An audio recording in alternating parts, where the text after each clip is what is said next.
আসসালামু আলাইকুম রহমতুল্লাহি ওবরকাতুহ। সম্মানিত দর্শক, বাংলাদেশে অনেক দিন ধরেই সেনা শাসনের গুঞ্জন শোনা যাচ্ছে। এটি যে গত ৯ মাস ধরে যে শোনা যাচ্ছে তা নয়। বিশেষ করে ২০১৪ সনের আগে, ধরুন ২০১৩ সনে যখন হেফাজতের ১২ সনে হেফাজতের যে শাপলা চত্বরে মহাসমাবেশ হলো, ঠিক সেই সময় থেকেই নানা রকম গুঞ্জন শোনা যাচ্ছে সেনা শাসনের পক্ষে এবং শেখ হাসিনার বিপক্ষে। এবং যখন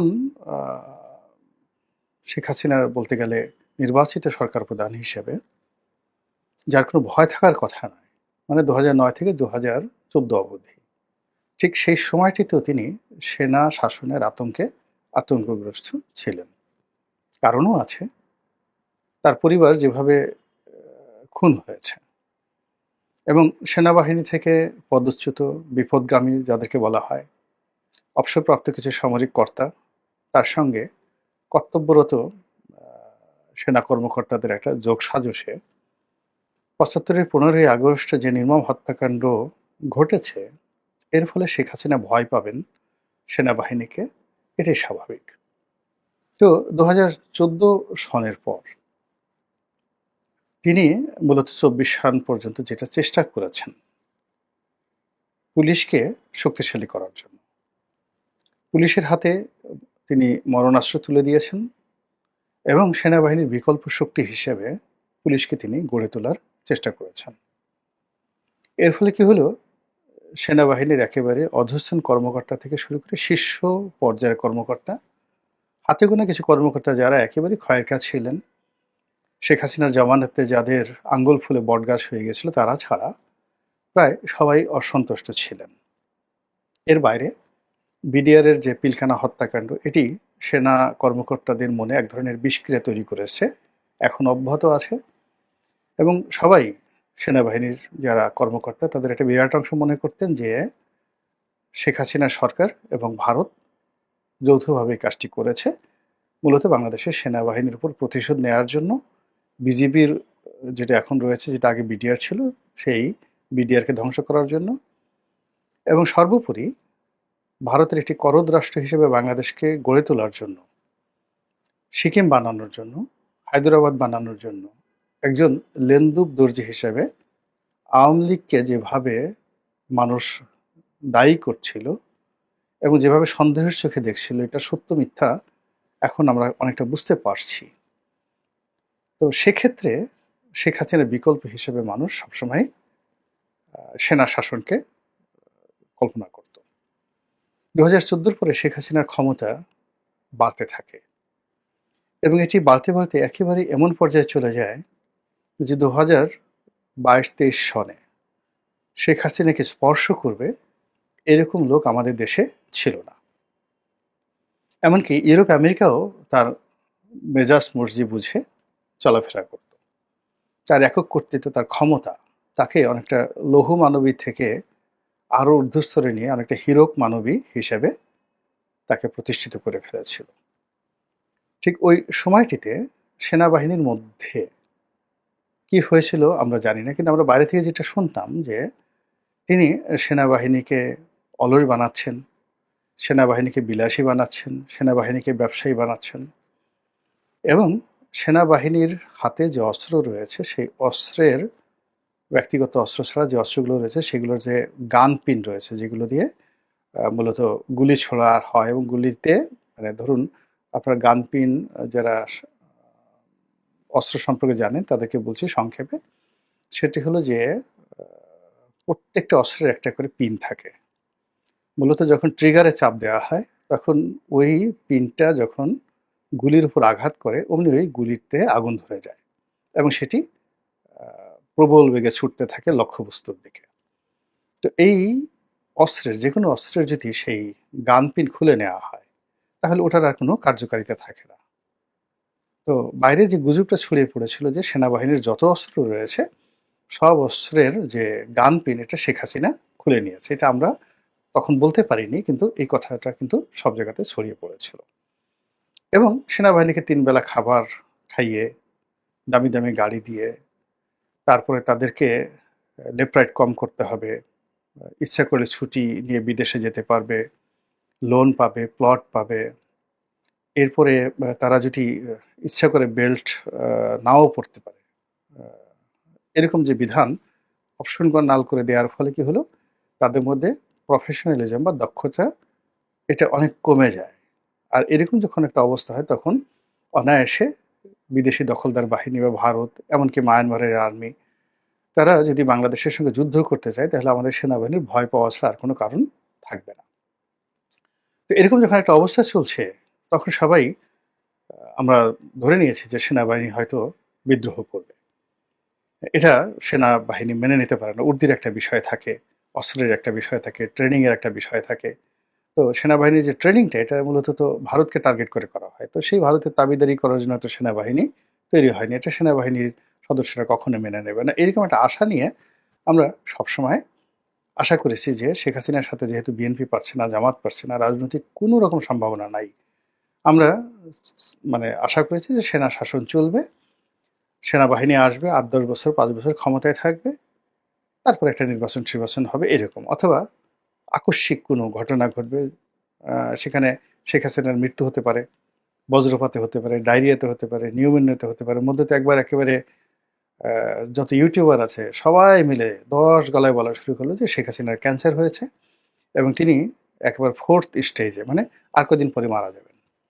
এভাবে খবর ছড়িয়ে দেওয়া হলো। এটা এক ধরনের ফ্রাস্ট্রেশন থেকে এই ঘটনাগুলো ঘটে। কিন্তু বাস্তবে দেখা গেল যে শেখ হাসিনার ক্যান্সার তো দূরের কথা, তিনি আরো শক্তিশালী হয়ে পড়েছেন।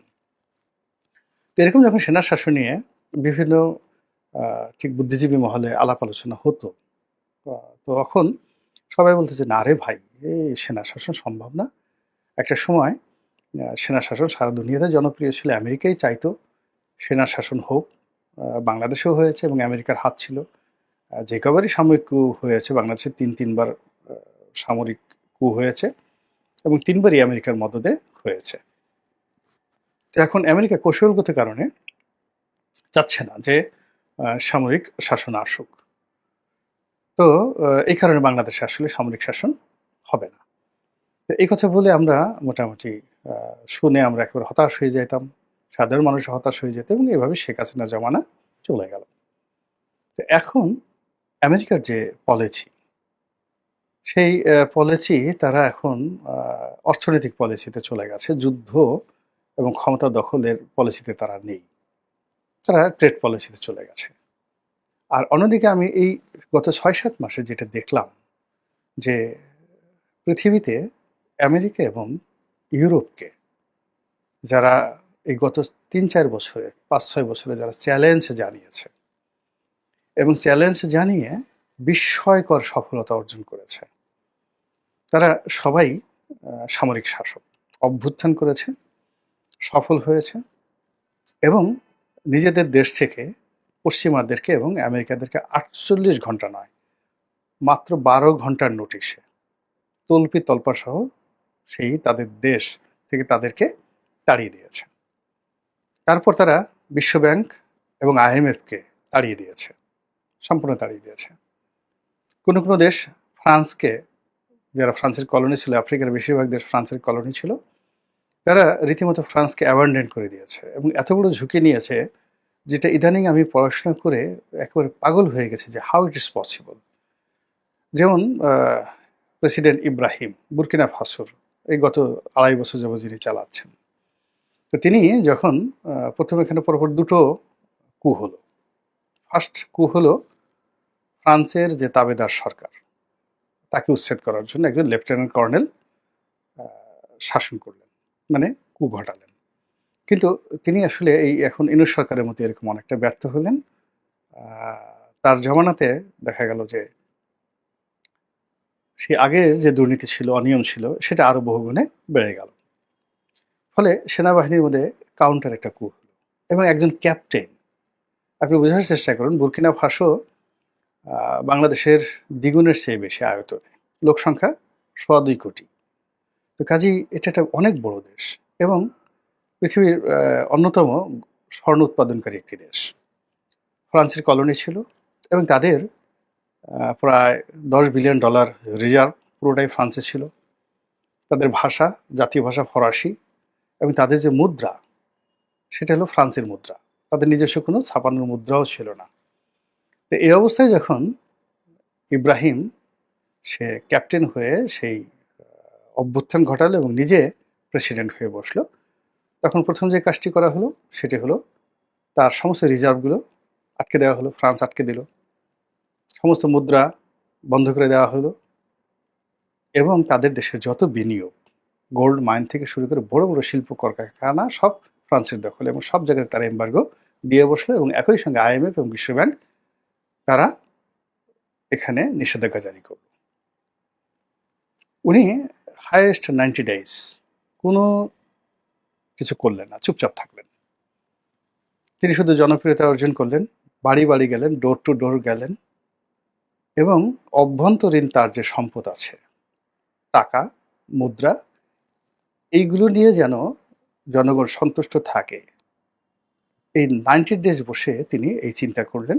কোনো বিনিয়োগ দরকার নেই, কোনো কিছু দরকার নেই, শুধুমাত্র তার যে লোকাল যে প্রোডাক্ট আছে সেই প্রোডাক্টের উপর যেন তিনি দেশ চালাতে পারেন। এবং 3 মাসের পরে তিনি যে গোল্ড কারেন্সি, মানে নিজস্ব স্বর্ণমুদ্রা চালু করলেন, এবং অভিনব স্বর্ণমুদ্রা। এবং সেই স্বর্ণমুদ্রা মানে কারো যদি 10 লাখ টাকা ব্যাংকে থাকে, সেই 10 লাখ টাকা সমপরিমাণ স্বর্ণ তার অ্যাকাউন্টে তিনি জমা করে ফেললেন। কিভাবে করলেন? যে ওই যে যত গোল্ড কোম্পানিগুলো আছে তিনি সব ন্যাশনালাইজ করে ফেললেন এবং ওদেরকে 10 ঘন্টার নোটিশে দেশ থেকে তাড়িয়ে দিলেন। সবাই বলল যে এরা তো আক্রমণ চালাতে পারে। তিনি বললেন যে দেখো, আমাদের এই দেশটা একটা ল্যান্ডলক, অন্তত 5টি আফ্রিকান দেশ ক্রস করে আমাদের দেশে সৈন্য পাঠাতে হবে, অথবা আমাদের দেশে বোমা নিক্ষেপ করতে হবে, যেটি একেবারে অসম্ভব। ফ্রান্স এটা পারবে না, কোনো দেশে এটা পারবে না। তো তাকে খুন করার জন্য আমেরিকা লোক ভাড়া করলো, মোসাদ ভাড়া করলো, ফ্রান্স ভাড়া করলো, কিন্তু তিনি সবগুলো কূপ তিনি ঠেকিয়ে দিলেন। এমনকি তার পরিবার পরিজনকে তিনি অজ্ঞাত স্থানে নিয়ে গেলেন, এবং 3 মাসের মধ্যে পুরো দেশকে তিনি যেভাবে 180 ডিগ্রি অ্যাঙ্গেলে উল্টে দিলেন, এবং তার এই মডেলটি আবার করলো কি, তার পাশের আশেপাশে যে প্রায় আরো 5টি আফ্রিকান দেশ রয়েছে তারাও এটা গ্রহণ করলো। এবং এই যে জায়ারে, মালে, এই সকল দেশগুলো এখন তার মডেল অনুসরণ করছে। এখন তিনি এই পৃথিবীতে এই মুহূর্তে সবচেয়ে সাকসেসফুল রাষ্ট্রনায়কের নাম হলো ইব্রাহিম, প্রেসিডেন্ট ইব্রাহিম তারোরে। তো তিনি তার বয়স কত, 32 বছর, 33 বছর সামরিক শাসক। এবং একইভাবে আফ্রিকার এই মুহূর্তে অন্য জায়গায় বুর্কিনা ফাসো ছাড়া আরও 4-5টি দেশে সামরিক শাসন চলছে, এবং সবাই সফল, এই একইভাবে প্রচণ্ডভাবে সফল। এবং আপনারা জানেন যে আফ্রিকার অন্য দেশ মিশর, দীর্ঘদিন ধরে সামরিক শাসন চলছে, তারাও সফল। বিশ্বের সবচেয়ে আরবের মধ্যে মধ্যপ্রাচ্যের মধ্যে সবচেয়ে বড় সেনাবাহিনী এবং ধনী বাহিনী নিয়ে সেই তারা সামরিক শাসন চালাচ্ছে। তারপরে লিবিয়া, অন্য দেশ লিবিয়া, সেখানেও প্রকারান্তে মিলিটারি শাসন চলছে। পাকিস্তানে মিলিটারি শাসন চলছে, থাইল্যান্ডে মিলিটারি শাসন চলছে, মায়ানমারে মিলিটারি শাসন চলছে, এবং ইউরোপের অন্যান্য যে দেশগুলো আছে, নাইজেরিয়া, প্রায় সব জায়গাতে কিন্তু সামরিক শাসন চলছে। এবং এই শাসনগুলো, এখন যে শাসনগুলো চলছে, প্রায় সব শাসনগুলোই একমাত্র মিশর ছাড়া সমস্ত সামরিক শাসনগুলো ইউরোপ এবং আমেরিকা, তার সঙ্গে সঙ্গে বিশ্বব্যাংক এবং IMF-কে চ্যালেঞ্জ জানিয়ে তারা তাদের দেশের যে উন্নয়ন একেবারে 180 ডিগ্রি অ্যাঙ্গেলে নিয়ে এমন একটা জায়গাতে তারা নিয়ে গেছে। গত 3 বছরে তাদের যে জিডিপি, তাদের যে ডেভেলপমেন্ট, এর সঙ্গে আসলে আমেরিকা, ইউরোপের কোনো দেশের উন্নয়নের তুলনা করা যায় না। এবং এই সকল রাষ্ট্রকে রক্ষা করার জন্য রাশিয়া এবং চীন যেভাবে এগিয়ে এসেছে, অকল্পনীয়। আপনি চিন্তা করেন, ইব্রাহিম, 32 বছর প্রেসিডেন্ট ইব্রাহিমকে আলাদা প্লেনে করে এনে রাশিয়ার প্রেসিডেন্ট ভ্লাদিমির পুতিন তিনি নিজে তার সঙ্গে সেলফি তুলেছেন। নেটে গিয়ে দেখেন, সেগুলো সব ভাইরাল। এবং এই প্রথম দেখলাম যে ইব্রাহিমের যে উচ্চতা পুতিনের চেয়ে অন্তত 2 ফিট বেশি, 1.5 ফিট বেশি। তো পুতিন আবেগে সে ইব্রাহিমকে তিনি বুকে জড়িয়ে ধরলেন, এবং বুকে জড়িয়ে ধরতে গিয়ে ইব্রাহিমের বুকে পুতিনের মুখ। এইরকম পুতিন কাউকে কোলাকুলি করেছেন এই যাবৎকালে ইব্রাহিম ছাড়া আমি এই পুতিনের রাজনৈতিক জীবনে কখনো দেখিনি। তো এইরকম ঘটনা ঘটছে কিন্তু আফ্রিকাতে। তো আফ্রিকার যে এই যে ঘটনা, তার সঙ্গে সঙ্গে আরেকটি ঘটনা না বললেই নয়। সেটি হলো রুয়ান্ডা। রুয়ান্ডাতে পল কাগামে, তিনি মূলত একজন গেরিলা যোদ্ধা এবং রুয়ান্ডাতে আমাদের সেনাবাহিনীর অনেক সদস্য দায়িত্ব পালন করেছেন। আমি যা বলছি এটা তাদের মুখস্থ, এবং তারা এই আমি যা বলছি তার চেয়ে 1000 গুণ তারা বেশি ভালো জানেন। সেই রুয়ান্ডা এখন পৃথিবীর জন্য role model in terms of democracy, in terms of সুশাসন, গণতন্ত্র, সুশাসন এবং ন্যায় বিচার। এবং এই যে কাজটি করছেন তিনি একজন সামরিক জেনারেল পল কাগামে, এবং তিনিও ইউরোপ আমেরিকাকে চ্যালেঞ্জ জানিয়ে সেখানে প্রথমে সামরিক শাসন এবং সেখান থেকে গণতান্ত্রিকভাবে একটি দেশের নির্বাচিত প্রেসিডেন্ট। জনগণ তাকে জিয়াউর রহমান সাহেবকে যেভাবে ভালোবেসে মানুষ ভোট দিয়েছিল, তাকেও ঠিক সেইভাবে ভোট দিয়ে এখন আপনি রুয়ান্ডার যে স্ট্যাটিস্টিক্স যদি দেখেন, মাথা খারাপ করার মতো। রাস্তাঘাট যদি দেখেন, মানে খারাপ করার মতো, মাথা খারাপ করার মতো সবকিছু ঘটছে। আরেকটি দেশ আমরা যেটিকে বলি উগান্ডা, ইদি আমিনের দেশ। তো 1980-র দশক থেকে, তো অলমোস্ট প্রায় 40 বছর হলো না, 40-45 বছর, যিনি এই দেশটি শাসন করছেন সেটি হলো মুসেভিনি। তো তিনি একজন সামরিক শাসক, সামরিক জেনারেল। 40 বছর 45 বছর যাবৎ তিনি উগান্ডার শাসন করেছেন, এবং উগান্ডাকে তিনি এখন যেখানে নিয়েছেন, তিনিও ঠিক সেই সামরিক শাসনকে জনপ্রিয় করে এটাকে একটা গণতান্ত্রিক আদলে ঠিক বাংলাদেশে জিয়াউর রহমানের মতো একটা অবস্থানে তিনি উগান্ডাকে পৌঁছে দিয়েছেন। এবং তিনি যেভাবে ফ্রান্সকে, আমেরিকাকে, তারপর ইংল্যান্ডকে চ্যালেঞ্জ জানিয়ে আজকে 45 বছর যাবৎ টিকে আছেন, বিস্ময়কর। তার বক্তব্যগুলো যদি আপনি শোনেন, মানে সিলভিও মুসোলিনি, মানে মুসোভেনি, তার ইংরেজি, তার ব্যক্তিত্ব, তার পার্সোনালিটি, তার সেন্স অফ হিউমার, তার নেতৃত্বের যে গুণাবলী, এর সঙ্গে আপনি যদি ইমানুয়েল ম্যাক্রো, তারপরে Mohammed bin Salman, Narendra Modi, Donald Trump, mister Putin পাশাপাশি দাঁড়া করান, আপনি দেখবেন যে সেই মুসোভিনিকে অনেক অনেক স্মার্ট এবং রাষ্ট্রনায়ক হিসেবে মনে হচ্ছে সব দিক থেকে। তো এই যে আফ্রিকাতে যে ঘটনাগুলো ঘটছে, সাব সাহারা, পশ্চিম আফ্রিকা যেটিকে বলা হয় পশ্চিম আফ্রিকা, এবং আফ্রিকার অন্যান্য অঞ্চলে যে ঘটনাগুলো ঘটছে, সেগুলোর আওয়াজ সারা পৃথিবীতে কিন্তু পৌঁছে গেছে। আমার মতো একজন বেসামরিক মানুষ, সে যদি এই বিষয়গুলো জানতে পারে, তাহলে বাংলাদেশে যারা সামরিক ব্যক্তিত্ব তারা কি জিনিসগুলো জানেন না? আর সেগুলো জানার পরেও আমাদের দেশে যারা বেসামরিক রাজনীতিবিদ রয়েছেন, এখনো কেউ নাকে তেল দিয়ে, কেউ নাকে নস্যি লাগিয়ে তারা দিদারসে ঘুমাচ্ছেন আর বলছেন যে বর্তমানে জামানা মিলিটারি শাসনের জন্য উপযুক্ত নয়। এবং আমরা এই যে নিজেরা গুতুগুতি করে আমরা কাদেরকে আহ্বান করছি, কাদেরকে জায়গা করে দিচ্ছি, এটি কি একবার আমরা ভাবছি? যদি ভাবতাম তাহলে কি আমরা এই কাজগুলো করতাম? মহান আল্লাহ রাব্বুল আলামিন তো গত 9 মাসে আমাদেরকে যে অপার সুযোগ দিয়েছিলেন, সবাইকে, বিএনপিকে, জামাতকে, তারপর শেষে আওয়ামী লীগকে, জাতীয় পার্টিকে, এরপর ডক্টর মোহাম্মদ ইউনূসকে, দেশের বুদ্ধিজীবী যারা আছেন তাদেরকে, সবাইকে সুযোগ দিয়েছিলেন।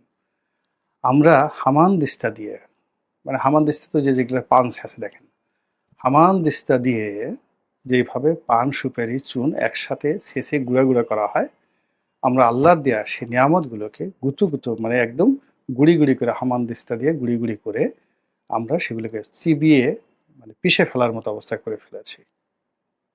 ফলে আজকের এই দিনে যে কথাগুলো শোনা যাচ্ছে, এই কথাগুলো আগামী দিনে পরিবর্তিত পরিস্থিতিতে আপনার কি মনে হয়? বলতে পারবো? প্রশ্নই আসে না। মহান আল্লাহ আমাদের সবাইকে হেদায়েত দান করুন এবং হেফাজত করুন। আসসালামু আলাইকুম ওয়া রাহমাতুল্লাহি ওয়া বারাকাতুহু।